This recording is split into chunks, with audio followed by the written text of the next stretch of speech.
Я приветствую вас, дорогие друзья, уважаемые гости и подписчики моего канала. Спасибо большое, что, несмотря ни на что, смотрите, продолжаете следить за всеми событиями и аналитикой, которая появляется здесь, ставшая таким уже, скажем, отборным материалом. И именно здесь вы сможете узнать немного больше о происходящем.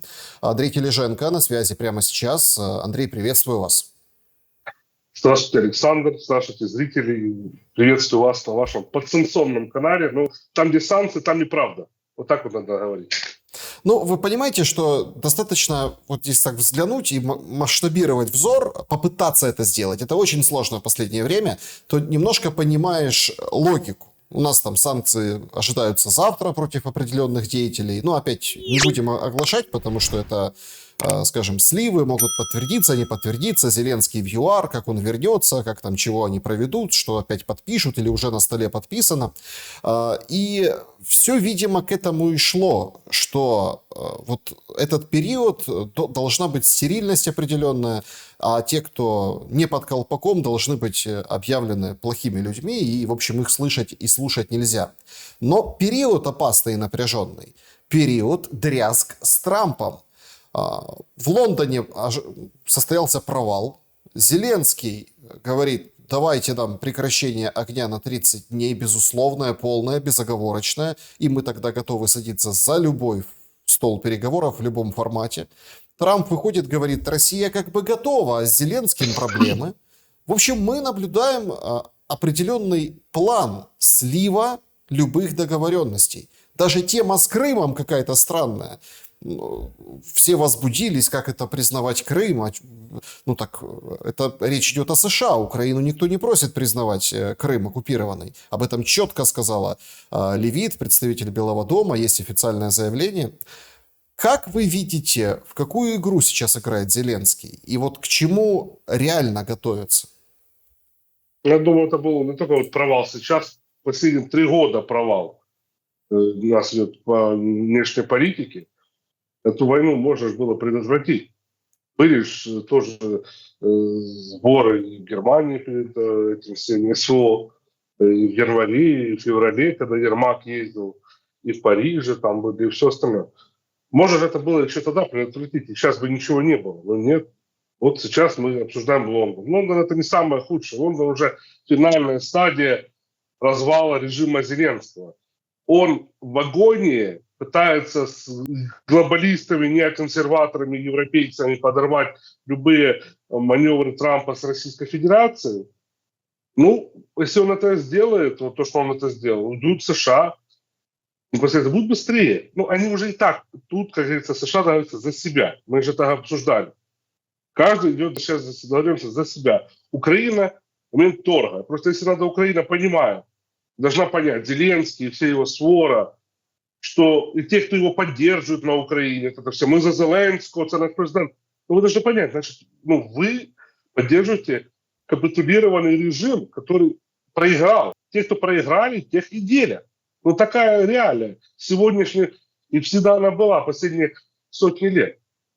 Ты проигравший, ты не имеешь права голоса. Тебе ты уже должен и так, спасибо, что тут кто-то тебе какие-то где-то, может, уступки готов пойти, не полностью уничтожить и разорвать, сказать: все, делим и расходимся. Да, делится, но просто еще какие-то, ты можешь еще пикнуть. Это либеральный подход еще к тебе имеется.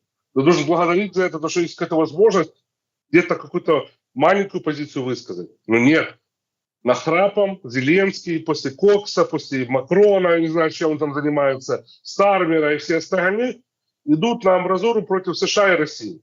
Еще Китай подключили, все, песочек Китай. Но это надо быть полностью, как говорится, crazy, чтобы этим заниматься. Здесь есть какое-то самосохранение? Нету его. Это террористический режим, который ведет всех на убой. Он не готов сам умереть, Зеленский. Он готов всех повести на убой. Почему-то он не едет, не воюет с ребятами на фронте. Ни в окопах не сидит, сказать: я вот буду бороться за Украину, не дам мы Крым, пойдем, мы покажем своим примером. Нет, он в бункере, то в Польше, то где-то под Киевом отсиживается. И вот его реалии. И зато потом поехать, красиво поговорить, покричать, кулаком помахать. Когда ты полностью зависим от внешнего влияния финансовых потоков, государство твое не может обеспечить само себя во всех форматах, то ты не имеешь права голоса. Ты можешь соглашаться или не соглашаться. Как Армения с Азербайджаном, Нагорный Карабах. Просто я всегда, например, согласиться, потому что понимала Армения, что не может вытянуть ту войну с Азербайджаном, потому что там Турция стоит за ними, и все. Они не вытянут эту войну. Для чего воевать и убивать сотни тысяч людей, если можно договориться и разойтись на это? Вот это, тут надо было расходиться. Каждый раз, когда Зеленский отказывается от мирного процесса, мирного трека, то ли это было перед СВО, то Минск, то перед СВО, то Стамбул. Все хуже условия. Что меньше Украины, все больше людей погибших, все как бы разрушена вся страна больше становится. И вот результат. За что люди стоят? За кого они борются? За вот этого образа, который их кинет? Он их кинет, убежит сразу, как только это будет. А к этому идет. Мы про это обсуждали и будем говорить. Зеленский в этом году будет драпать из Украины. Когда это будет? Может, это будет завтра, послезавтра. Может, это еще будет какой-то через пару месяцев. Или под Новый год. Но это будет моментально, когда никто не будет ожидать. Когда все говорят, вот договоренности с Лондоном еще. Был Виктор Федорович Янукович с европейцами. Да, подписал, на утро убежал, потому что додавили. Или там надо было, или были такие условия поставить, что убили бы. Так же самое здесь. Нету разницы, что там будет с кем подписано. Будет разница то, что куда это все сейчас картина идется. Зеленский теряет свои позиции с каждым днем. Ну, давайте подискутируем. Смотрите, это прям, конечно, очень интересно, но по сути мы наблюдаем абсолютно противоположную картину. А в чем заключается смысл моего возражения? А Трамп ничего не делает. Ну, ничего не делает. Ну вот, а что он должен делать? Ну подождите, ну смотрите, раз там провернули эту историю с Крымом, мне интересно ваше мнение, может инсайды что-то говорят, может вы как там опытный американист, но так не бывает, что там буквально за полсуток, да, разворачивается Рубио Витков и говорит, все, мы не едем, и в Лондон не приехали. Да. Келлог один, так сказать, доехал, пообнимался с Ермаком, и его, собственно, все переговоры. Договорились договариваться. Но это же демарш со стороны Соединенных Штатов Америки.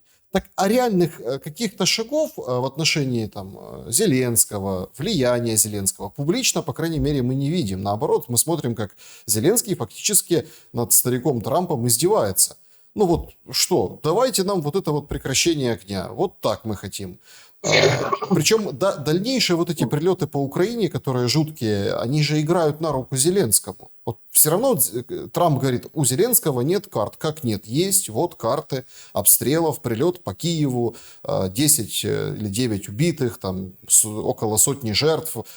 Киев, столица, смотрите, достают. Причем, знаете, все как-то забыли резко о том, что нельзя показывать, куда прилетело, ну, потому что это уголовная ответственность, нужно будет стоять, в лучшем случае извиняться на камеру в СБУ. Не, нормально, то есть мы показываем вот это, демонстрируем эту картинку, каждый удар, каждый залп калибрами, там, другими ракетами.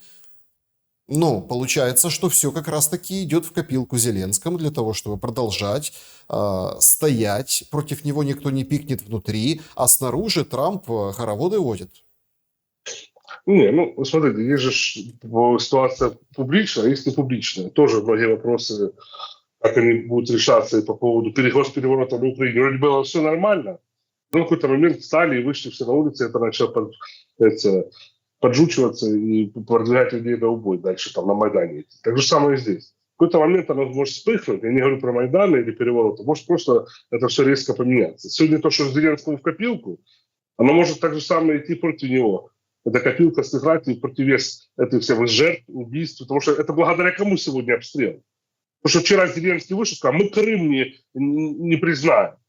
Мы не признаем Крым. А что ты сделал, чтобы Крым был украинским?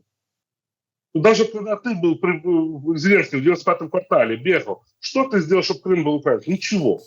Ничего ты не сделал. Что Украина сделала, чтобы Крым был украинским? Не, ну подождите, проводили крымские платформы. Он же в 2018 году перепостил вот этот пост Помпео, значит, да, вот эта вот история там. Ну, Помпео, работник Пинчука конторы, и он на потоках у Сороса.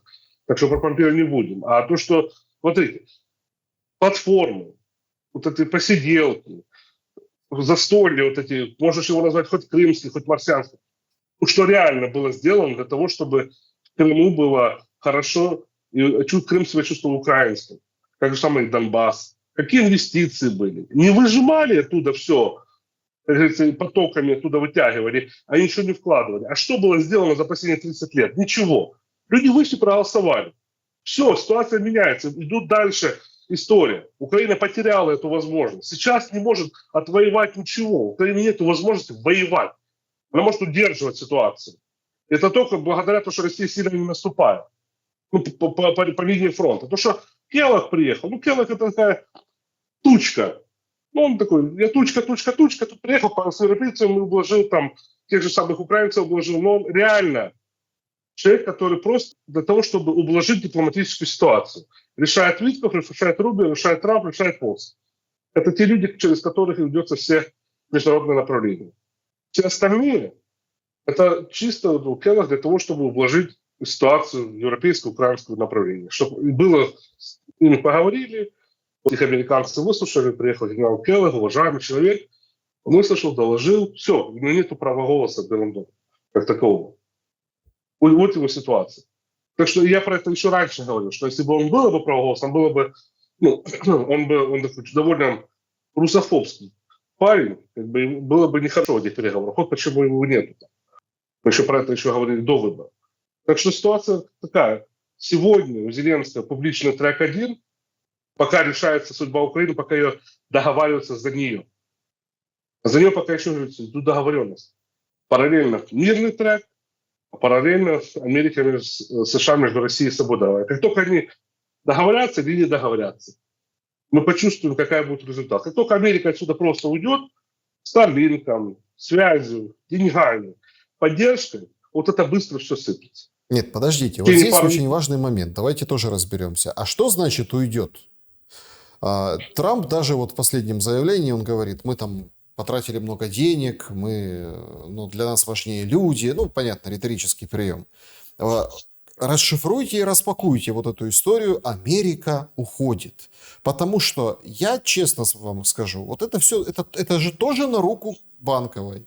Тоже на руку Банковой. Америка ушла. Вот смотрите, но свободный мир держится, и он с нами.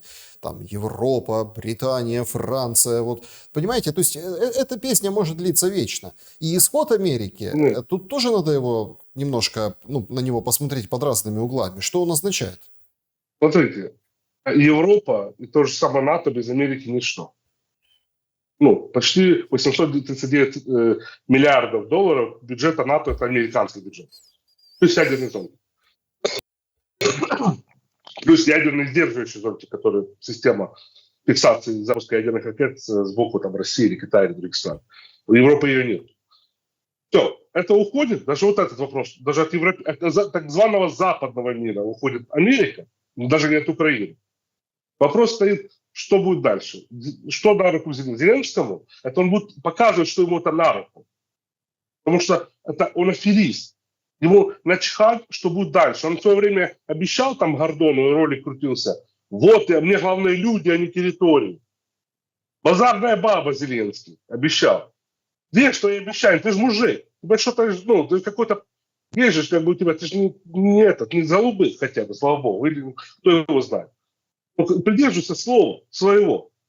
Нет, сейчас он играет другую дудку, потому что такая роль у него другая. Он будет говорить то, что надо, говорить до последнего. Даже когда в экзиле он убежит из Украины и выступит где-то из Варшавы или с Лондона или с Парижа или еще с какой-то посиделки, где он там инвестировал свои деньги, то он все равно будет говорить, что вот весь западный мир за нами, несмотря ни на что, на Америку и все остальное. Америка эту войну развязала. Это война Америки и Российской Федерации. Но даже не Америки, а глубинного государства американского, военно-промышленного комплекса, который частично переместился в Европу. Европа не вытягивает эту войну. Рост экономики в Германии последние 3 года – 0. Это сами вот немцы подтвердили. 0. Zero. Даже идет рецессия в этом году. Ничего не смогут сделать. Кредиты им даже не смогут дать. Кредиты отказывают. Свои же банки отказывают в кредитах, потому что они понимают, что государство не вернет эти деньги. Франция не вытянет эту ситуацию. Так же самое Британия с армией в 60 тысяч. Но это смешно. Что они смогут сделать? Это пока иллюзия. Пока иллюзия, то, что была бы Россия, такая как Зеленский нарвана, поменять их ситуацию Путина и Зеленского, характером. Тут бы разнесли всех бы в пух и в прах и сказали, вот мы можем это сделать, а мы можем, потому что мы такие. Вот туда, там просто люди понимают, что дальше им не надо больше того, что надо. Даже Украина им не надо было. Не надо было ввязываться в эту всю ситуацию, потому что это делать? В минус экономику только. Да, у них там санкции, они себе свою экономику подняли из-за того. Это в минус $1 миллиард каждый месяц тратится на войну. Для чего это? Можно было договориться. Но нет. Продолжение Зеленского, риторики Зеленского. Америка выходит, я говорю, как это будет? Не говорю экономически. Америка экономически будет на Украину. Это будет, говорю, под Россией, будет нейтральная какая-то часть Украины, а будет там Америка. Будут эти компании, будут как договорятся, так они будут там работать. Я имею в виду ЦРУ, внешние разведки военные, все, у них там 16 агентств. И это все, как говорится, шобло, которые финансируют и поддерживают, окучивают нашу службу безопасности всех на войну, оно только уходит, крышу сразу хоп и убирают. И сразу вот эти все добробаты и азовцы, и нацисты, и все остальное, без координации, начинают махновщину. И страна шатается, Зеленский не удерживает его. Вот и конец. Вот, я говорю, вот Америка, это только так, минимально, только вот в разведывательной сфере, если Америка уходит. Не говоря уже про финансирование и разведданные, и все остальное. То, что там с Россией пойдет. Только что внутренней Украине начнет происходить. Вот это результат, то, что будет деятельности Зеленского, который он такой упертый, наглый, хамовитый гетьман такой званый. У нас был уже Порошенко такой. Довели до того, что уже Зеленский, который довел до СВО. Все хуже и хуже и хуже.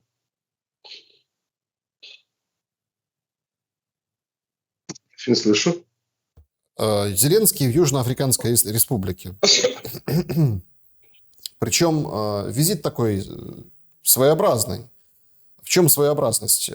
Едут говорить, там, группа 20, мирные дипломатические усилия обсуждать и детей, да, вот, возвращение детей. Причем принципиально очень интересную публикацию делает Зеленский на фоне ударов по Киеву, на фоне вот этих, условно, 214 целей летело прошлой ночью по Украине, сбили 48, что-то такое, то есть видим эффективность ПВО.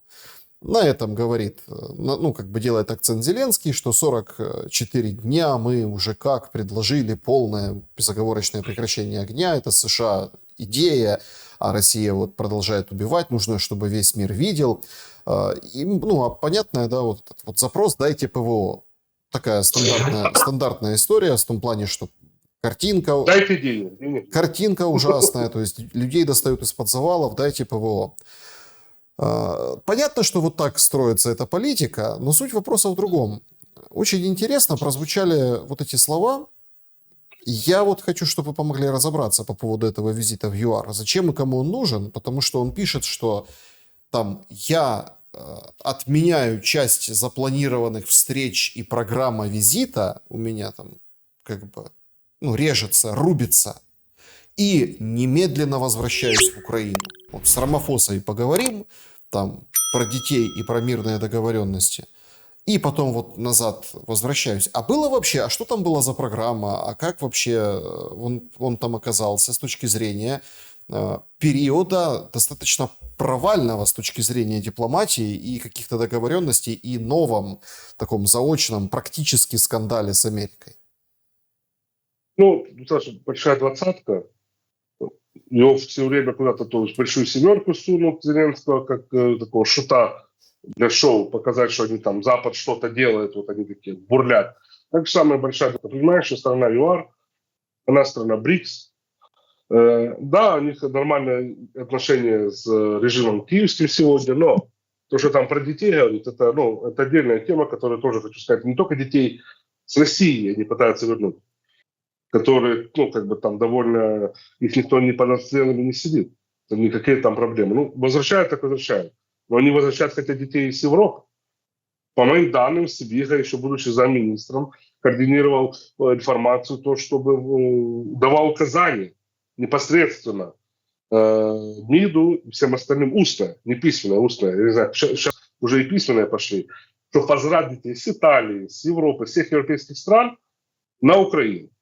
Которые имеют детдомов детей. Вот про что говорится. Те, которые не имеют родителей, не могут себе опеку дать. Чтобы они ехали под бомбы. Вот это будущее, как говорится, те дети, которые особенно более старшие, которые особенно мальчики, все девочки, которых могут опустить на фронт кинуть. Вот что Украина делает. Не печется тех детей, чтобы это то, что там с Россией, это картинка. А то, что они прикрывают, не говорят про то, что они с Европы возвращаются, безопасной территории для украинских детей, и на Украину хотят. Вот это вот ситуация, про которую вообще все молчат. И пресса, и журналисты, и в МИДе, и чиновники.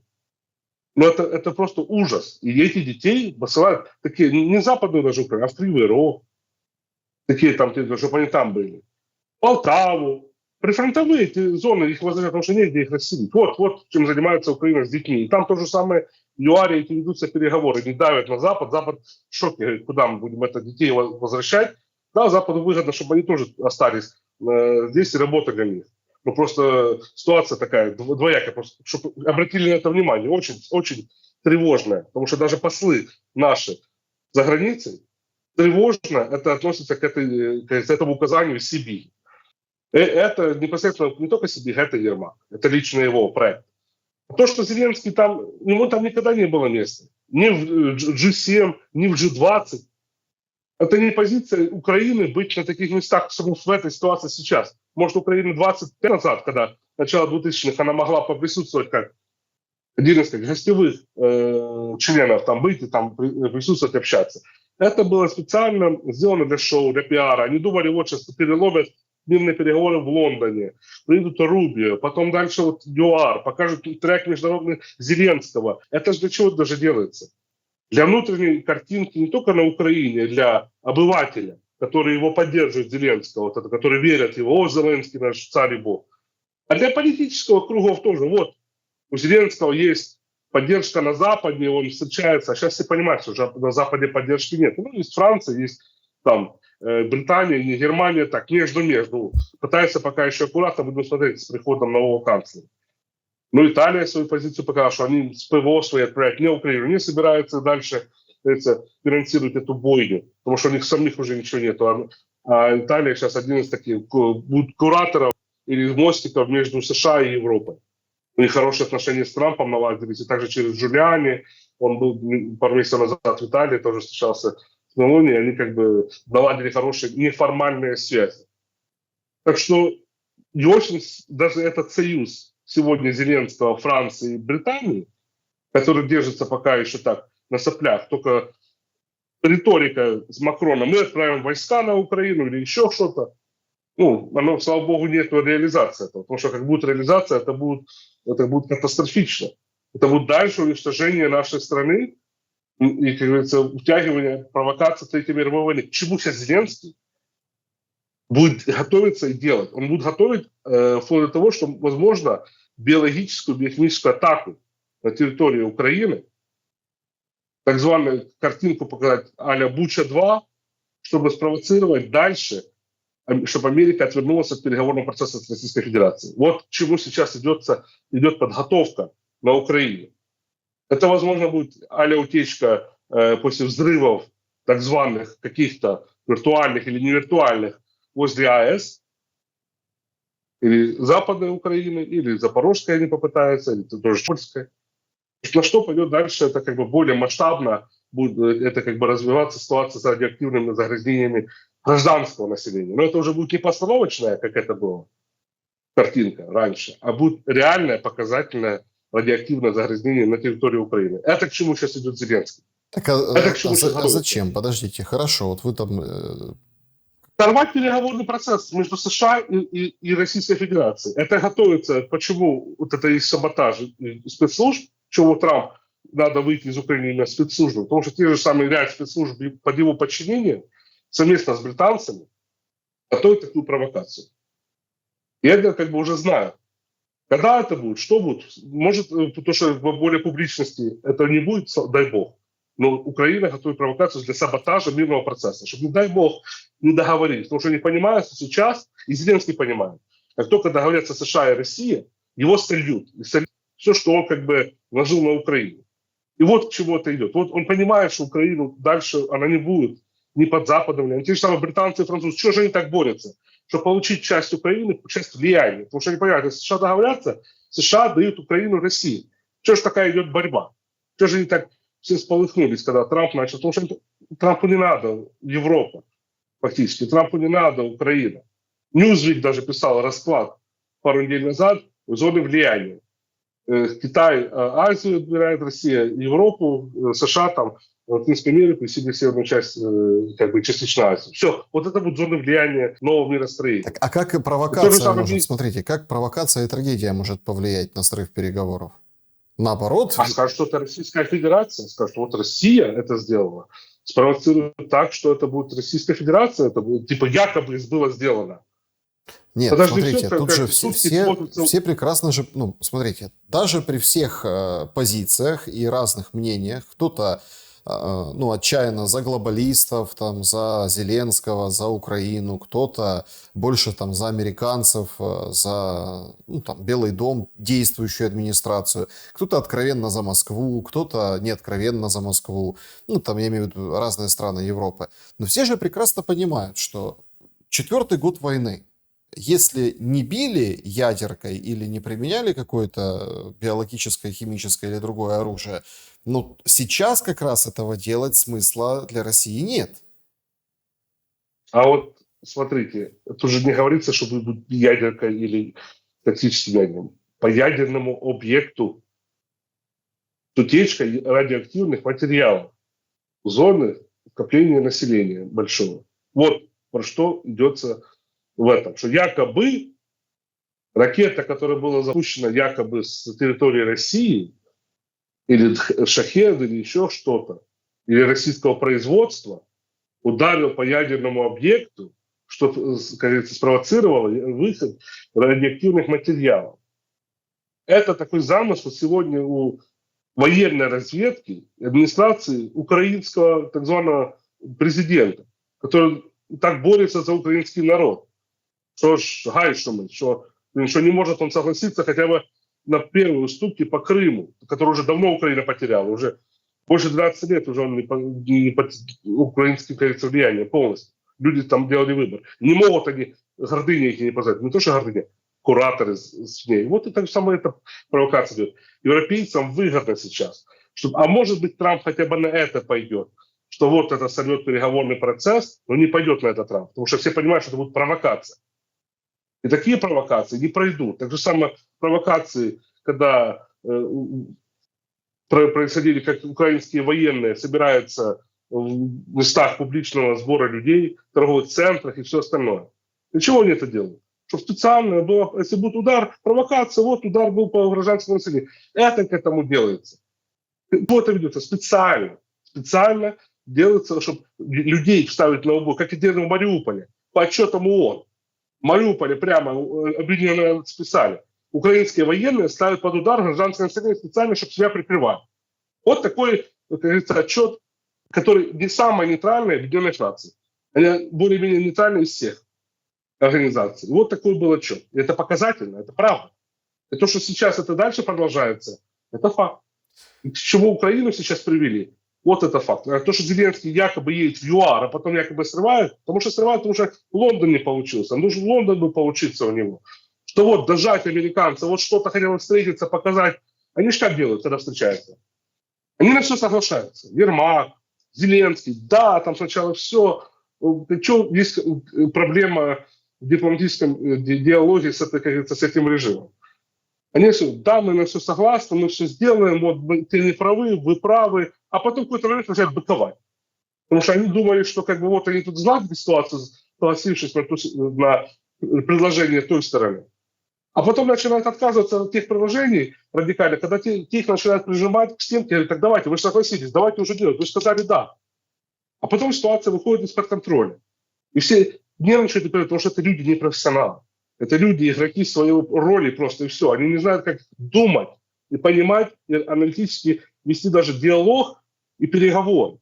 Зеленскому это не диалог вести, как торговать, или Ермаку, как ларьки ставить где, на базаре быковать. Нет, это высокоинтеллектуальные процессы, аналитика, шахматные доски в разных сторонах, 7 одновременно играющих. Надо это понимать. Вот почему разведка. Разведка у нас работает для того, чтобы уничтожать своих же граждан за границей или экстрадировать их из-за границы, а не для того, чтобы благо Украины или сохранять Украину. МИД, чтобы детей из Европы забирать. Не столько, а с Европы. Забирать, чтобы они были вот будущими воинами, как говорится, воевали. особенно старших. Вот это к чему идет. Страшное событие. Просто никто про это не говорит, и все молчат. И почему-то, как вы говорили, не пускают, чтобы снимать, куда ударили. Ну, если ударили по гражданскому объекту, покажите, чтобы было понятно, что ударили по гражданскому. А что там рядом? Может, там не гражданский объект был рядом? Может, там поставили систему ПВО или какой-то смотрите, склад боеприпасов? Тут же нет. Тут же, смотрите, как что... Весь мир показывает, смотрите, весь мир показывает, где куда бьют. Во всем мире видно, во всем мире работают военкоры на передовой, показывают военные действия. Почему-то только на Украине. Нельзя снимать войну, нельзя военкором работать, потому что все сидят, большинство журналистов, вот вы делаете, вы идете на передовую, вы в окопе сидите, вы, как говорится, поставили свою жизнь под удар, вы говорите правду. А вот те, которые на телефоне сидят, в подвалах и бункерах, они же не выехали ни разу, не показали, что реально происходит. Ни под ударами не бегали, ни военкорами, вот эти все реальные события, лайв, режим. Ни одного не было такого, потому что запретила Украина так делать. А почему? А почему не говорят правду? Потому что правда другая для людей. Вот почему даже такие вещи надо сопоставить. Россия показывает, военкоры работают, и западные журналисты работают на Донбассе. А почему на Украине даже западных журналистов не пускают? Потому что правда горькая. Показать правду нельзя. Потому что если люди узнают правду, сметут этот режим так быстро, что Зеленский не успеет выйти из банка. Да некому сметать, мы все это понимаем. И, ну, скажем, это такая отдельная тема, может быть, коснемся сегодня. Я вот что хочу узнать у вас. Что вы думаете по поводу сделки по недрам? Шмыгаль как-то заблудился, вроде обещал на вторник, потом объявился. С Бессом там фотографируется в костюме, уже все как прилично. Делает сообщение о том, что все как бы на финальной стадии, вот-вот-вот, мы тут как контактируем, коммуницируем, и вот какие-то новости будут, продолжаем договариваться, новости будут там 25 числа. Ну вот как-то так он выдал. Что вообще на треке с этой сделкой? Она сейчас вообще имеет какой вес? Потому что раньше, как говорили, что это прям чуть ли не часть плана Трампа, мирного плана Трампа, который, по сути, Зеленский отверг в Лондоне. Нет, это был план Зеленского.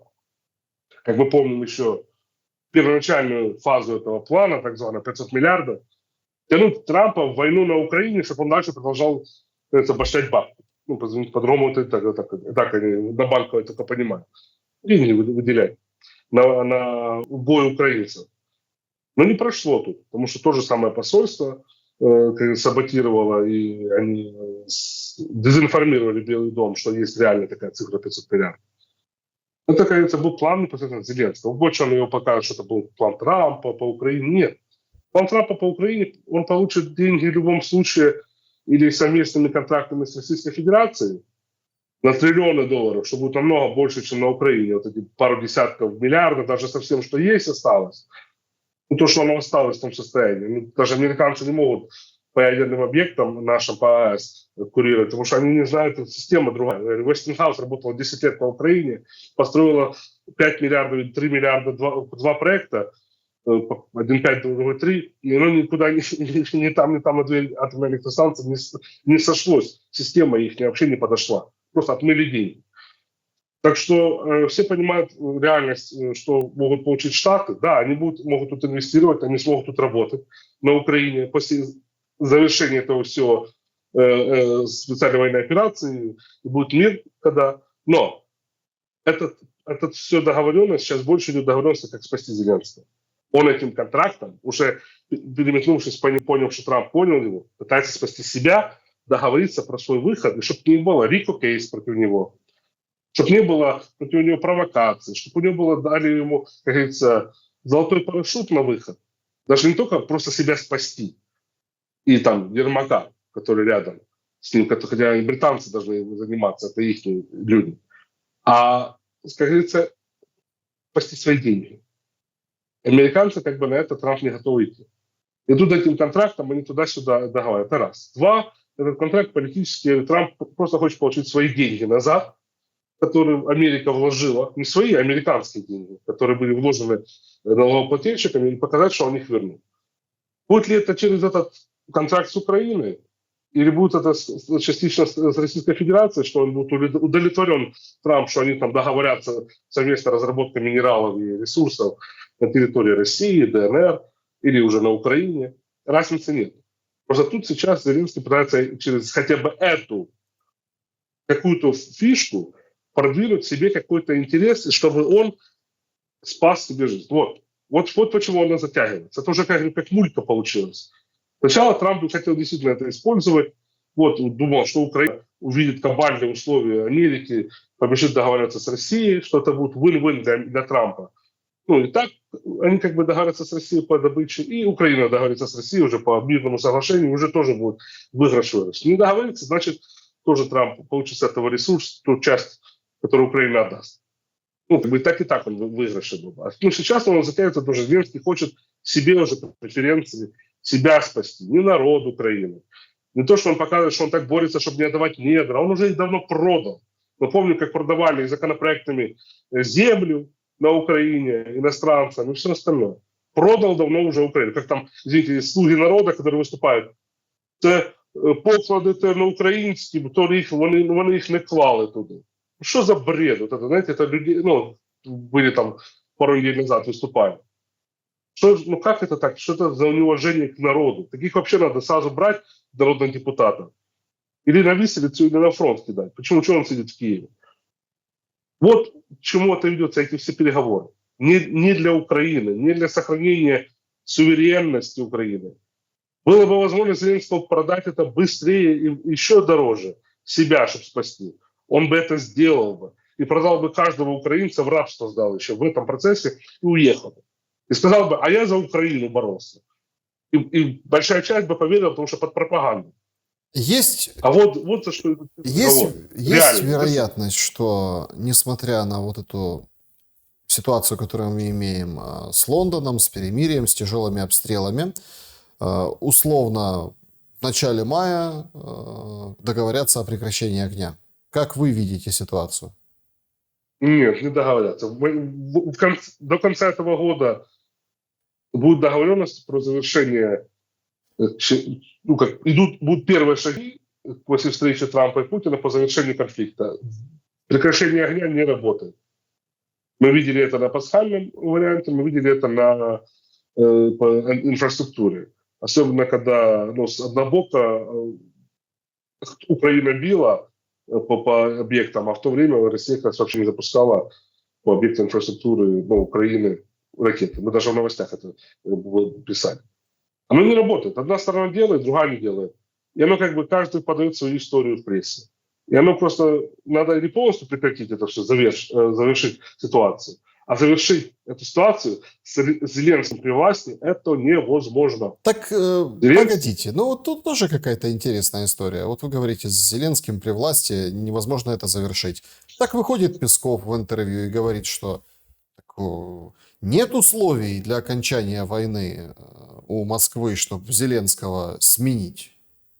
Смотрите, публично, никто же не будет говорить публично, про что где-то договариваться. Даже вот эти договоренности, которые кидаются в прессу, они не такие, какие есть на самом деле. Там есть, что-то нет, а что-то еще есть, что мы вообще не знаем и даже не можем додуматься. Дипломатия, это же большие big boys между собой договорятся, большие ребята, серьезные ребята. Они не будут тяп-ляпать, как кто-то выходит, Зеленский, тяп-тяп-тяп-тяп-тяп-тяп, все в прессу, а мы то не будем, а это не будем, даже не зная, что там вообще происходит. Вот в чем разница государств и государственников между тем, которые промолчат или скажут, может, даже не так, как оно есть, но чтобы сохранить ситуацию. Может, Россия даже это условие не ставит. А я могу сказать, Россия не ставит условия, чтобы Зеленского там не было. Условия есть среди уже Америки, чтобы Зеленского там не было. России не надо было этого условия даже ставить. России было условие, потому что с ним нельзя договариваться, потому что он нелегитимный. Плюс он подписал договоренность, что он не может, сам закон себе, что он не может договариваться с Путиным. Вот почему мы не можем с ним говорить. А не было такого. Америка сама пришла к тому, что Зеленского не должно быть при власти. Сначала, да, было более внутреннее, личное было Трампа, его команды. Не хотели, ненавидели, не любили. Но подумали, как-то надо договориться, не можем мы полностью вот так вот взять и пойти. Сейчас уже все картинка полностью ясно, уже последний месяц Зеленского не должно быть при власти Украины. Если как только будет подписано мирное соглашение, должно быть подписано на адекватных условиях. Даже если те, кто его подпишут, чтобы не было как с Стамбулом. Подписали, а потом кинули. Ну, есть... Так что как с Америкой. Подписали, договорились подписать трек по редкоземельным металлам. Кинули. Не надо кидал. Барыг на базарных никто не любит. Люди серьезные все-таки сидят в костюмах, договариваются. Они вот эти в костюмчиках спортивных, как вы же только что из базара вышли, гопники, и решают вопрос, а мы тут так, а мы тут крутые, а мы тут солнцевские, или мы тут 95-й квартал, вот ты что, нас не знаешь? Так не ведутся уже дела. Ребята, мы не в 90-е, уже никто не стреляет, как в фильме известно было. Вы еще стреляете? Вот так и здесь. Договариваются. И договариваются, ребята, чтобы серьезно, думали, что можно будет договориться с этим киевским режимом. Были продвижения лобби в Соединенной Америке, чтобы Зеленского услышали. Трамп на это пошел. Сейчас просто внутренняя борьба в середине команды Трампа, кто как хочет завершить конфликт, и кто через того, кто там урегулируется. Кто-то продвигает военно-промышленный комплекс, продолжение чуть-чуть войны еще дальше заработать, кто-то продвигает, просто еще хочет сам решить эту ситуацию, как Рубио, типа договориться с Украиной на тех условиях, которые он хочет, чтобы продвижение себя потом в будущем президента Америки сказать, я вот все-таки договорился по миру на Украине. Не только Трампа, вот и я тоже там участвовал, оно результаты дало. Так само, а Трамп хочет просто окончания этого всего и быстро, без Зеленского. Вот такая реальность. То, когда это придет, то в конце года выйдет на финишную прямую по завершению возможной ситуации на Украине. После ряд встреч, может даже не одной, между Трампом и Путиным. Только тогда, возможно, будет уже поставиться ситуация, что будет полностью завершение конфликта в каком-то обозримом будущем. Вот это к чему должно идти. А прекращение огня, вот это оно не работает.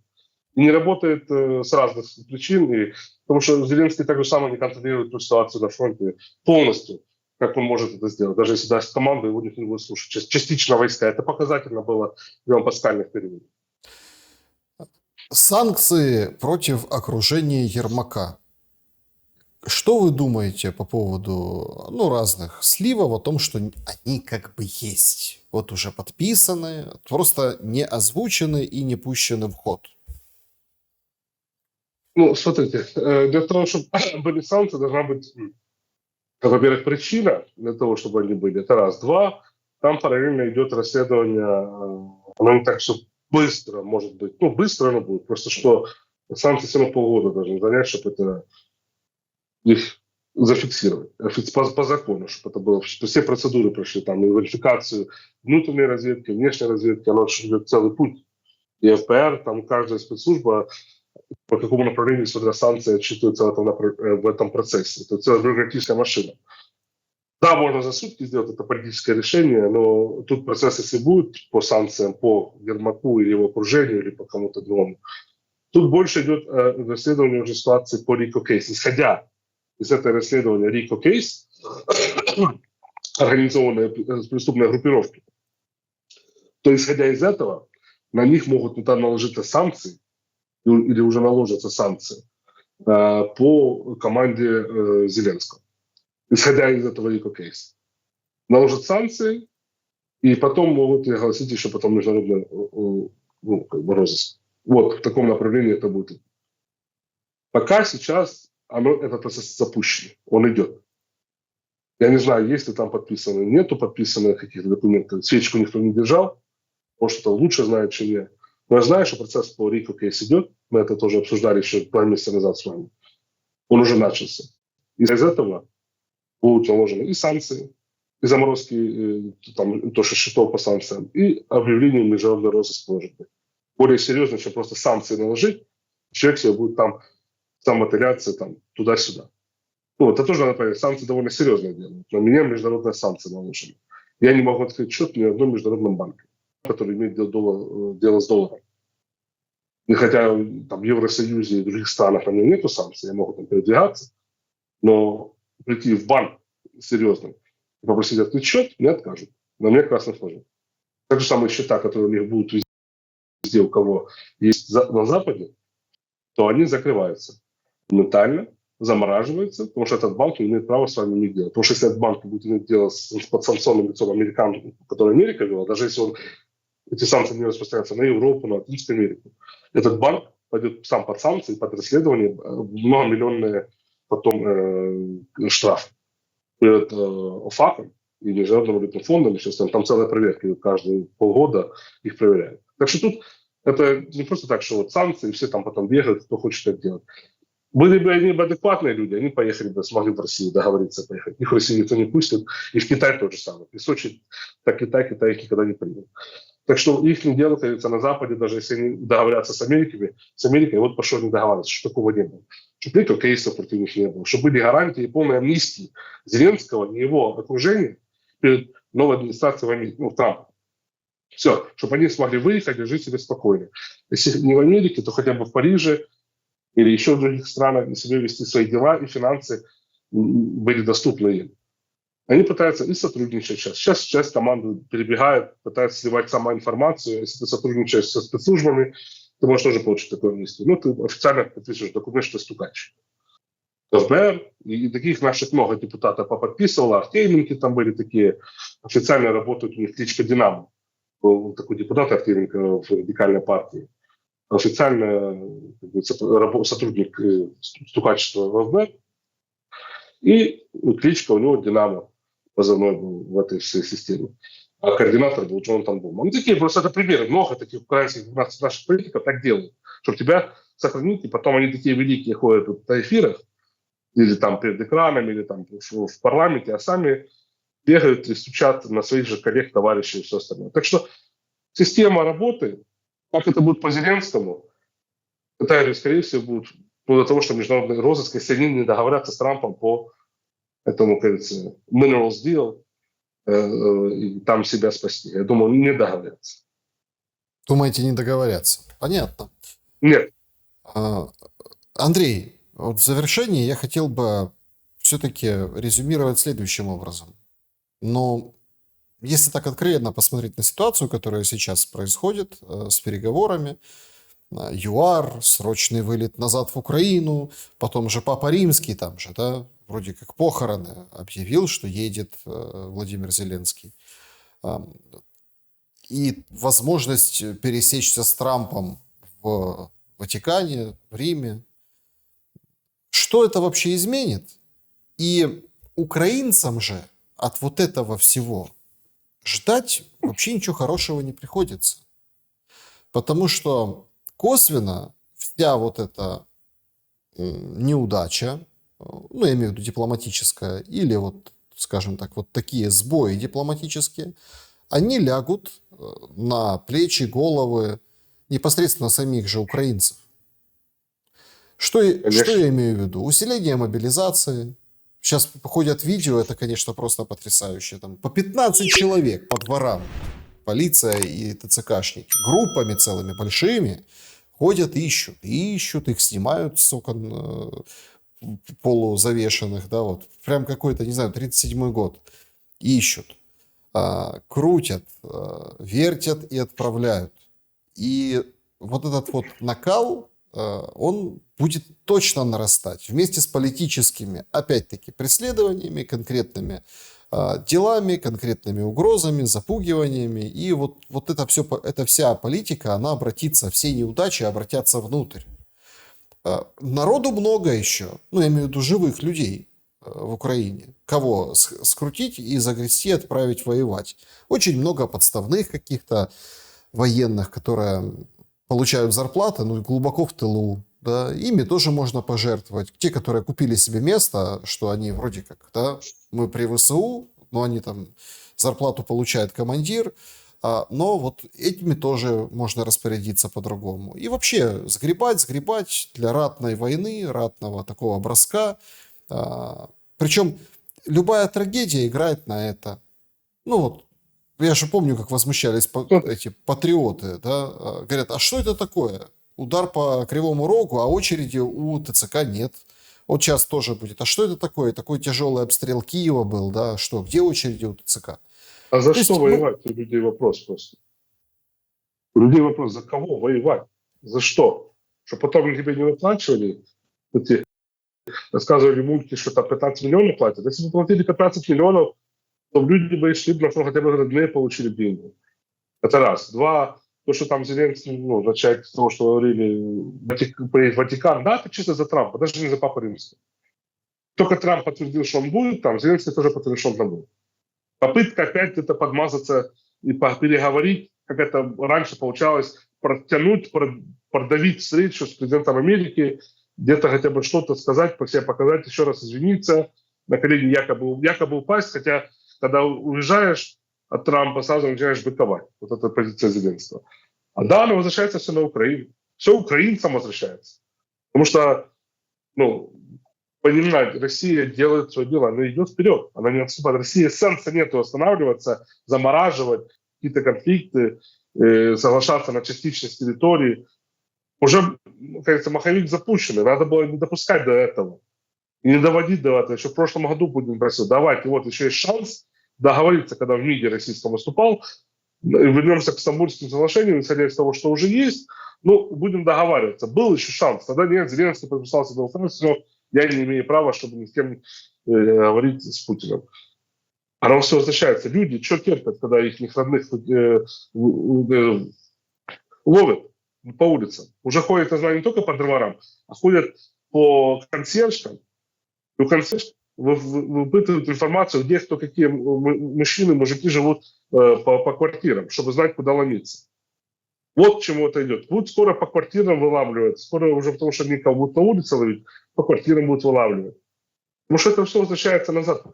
Пока народ терпит, тогда это будет это вести. Пока те военные, которые терпят, чтобы их жен избивали на улице ТЦКшники, это будет идти. Потому что кто такой ТЦКшник? Кто эти люди? Это армия Зеленского, как же самая служба безопасности, которые ловят, вылавливают православных, храмы закрывают, мощи опечатывают и там непонятно, что с ним делают, вывозят частично. Вот что делает сегодня эта армия Зеленского. Мракобесие устроили в нашем государстве, которое было еще, посмотрите, 20 лет назад. Нормальная Украина была. Сравнить картинки людей, никто даже не мог подумать, что такое будет. Допустили этого, пыху, гордыню накачали людей. Вот, нас русские. Так вы же еще все ходили в школу вместе 40 лет назад. В одной страна была. А сейчас воюете вы с собой. Вы допустили до этого, вы не остановились. Залужного, который выступал, что надо до Москвы. Или Москаляки на Гляку эти крики были. Никто же не останавливал, говорит, нельзя этого делать. Те, кто выходили, такие, как мы с вами. Нас закрывали на телеканалах. Мы сидели там на оппозиционных каналах, вещание закрывали, чтобы не было никому слышно. А ты что? Потому что правды боялись, еще раз. Так же самое и здесь сегодня. Кто-то отсиживается, ВИП, кажется, в ВСУ получили эти документы. Вот Залужный, его вся семья. Все ВИП, кажется, уехали в дипломатическую службу. А у Залужного кто еще кум? Максим Луцкий такой был, который там ректор НАУ бегал в Солонском районе, депутат народный был. Если помните такого. Кум Залужного получил ВИП-отсрочку, якобы в ВСУ, но не воюет. Потому что то был за Москву, то теперь за Киев, то теперь за бандеровцев. Вот такие вот хохлятины у нас происходят. Нет у людей со своей позиции, хотя у них деньги есть, охрана, могут свои позиции поддержать, отстоять, выехать за границу и как-то что-то делать. Нет, не все боятся. Потому что боятся что? Запад. А вдруг вот Запад поменяет ситуацию, Запад нас рубанет санкциями, и мы будем вот такие вот, как Тележенко, отсиживаться непонятно где, без денег, без ничего, и вот ждать, когда что-то поменяется. Но не надо иметь позицию свою за страну. Вот это патриотизм, когда воевать. Я не говорю про себя, я говорю других, вот тех, кто даже хотели мира, им не дали. Бузына, который говорил правду, его убили. Вот это вся позиция, вот наша Украина вся за последнее время. Или те, кто в Мариуполе, люди не хотели войны, и не хотели быть под киевским режимом. Их допрашивали в аэропорту Мариупольском. Избивали, насиловали, все Азов под прикрытием службы безопасности и ЦРУ. Вот реалии сегодняшней Украины. Оно все возвращается назад. Каждый раз, когда украинцы отступают, каждый раз, когда украинцы закрывают глаза, тут Одесса произошла, спалили 49 людей. Я там был. Мы приехали тогда в Одессу для того, чтобы расследовать, курировать расследование по то, что произошло там. Как раз советником первого вице-премьера был, мы курировали весь правоохранительный блок правоохранительных органов. Приехал Порубий, якобы, когда он был там, под спикера уже метил себе. Вот це сюди не можна, це ми тут будемо розслідувати, ви відстороните вказівка Турчинова. Все, отстранили всех. Турчинов, ВО тогда, президента взял на себя координацию, и все это заменяли. Та же самая ситуация сейчас вот происходит по Украине. Каждый раз, когда люди отворачиваются, все хуже и хуже. Люди отвернулись от войны на Донбассе, пришла война к ним в дома. Когда все молчали, когда били там людей, хотя официальные цифры 15 тысяч, 18, я общался с натовцами, неофициальные цифры, которые реально есть на столе, 40 тысяч людей погибло на Донбассе, 40 гражданских населения. І всі мовчали. Тому що це головне, це у нас. Ото не такі люди вони. Ото Донбас вони захотіли чомусь незалежності від України. Як це вони посміли? Не захотели они жить в такой Украине просто. И там люди сейчас более-менее живут, если бы не обстреливала украинская сторона. Там государство их не отлавливает. Но нет. Надо было отвернуться. Так же самое тут каждый раз отворачиваться. Отвернулся от Зеленского, будет хуже. Нельзя отворачиваться. Надо всегда смотреть правде в глаза, хотя она может быть какая горькая не есть. И понимать, если ты сегодня промолчишь, завтра придут за тобой. Иди в ТЦК, или уже когда это будет уже полностью за твоими детьми. А сейчас к этому готовятся. 18 лет, а потом еще женщин поведут на бой, закроют границу для них выезда. Готовьтесь, если хотите такой Украины. Я такой Украины не хочу. Буду бороться за нормальную Украину. Можно записаться в Центр национального сопротивления, да, Верещук, который запустил этот проект. Андрей... А ее муж там записался, Альфовец, Верещук. У нее муж Альфовец, он воюет? Не вопрос. Она всех подстрекает к войне. Я, говорю, буду бороться не за ту Украину, которую все боятся. Я говорю, буду бороться за нее. Может, не в окопе, как я не могу воевать. Я против этой войны, я не хочу. Я буду бороться на информационном фронте. Правда, говорит люди. Ну, смотрите, фронт... И говорит, что надо уже это останавливать. Это фронт тоже. Это наш фронт с вами, который наш окоп, там, где мы не знаем, откуда вылетит и куда-то прилетит. Когда за тобой придут, и когда за тебя, или грохнут где-то тебя на улице. Вот какой фронт, когда ты говоришь правду. Андрей Тележенко был моим собеседником сегодня. Спасибо большое за время и мысли. Спасибо большое, Александр. Друзья, берегите себя. Всем добра и света. Увидимся.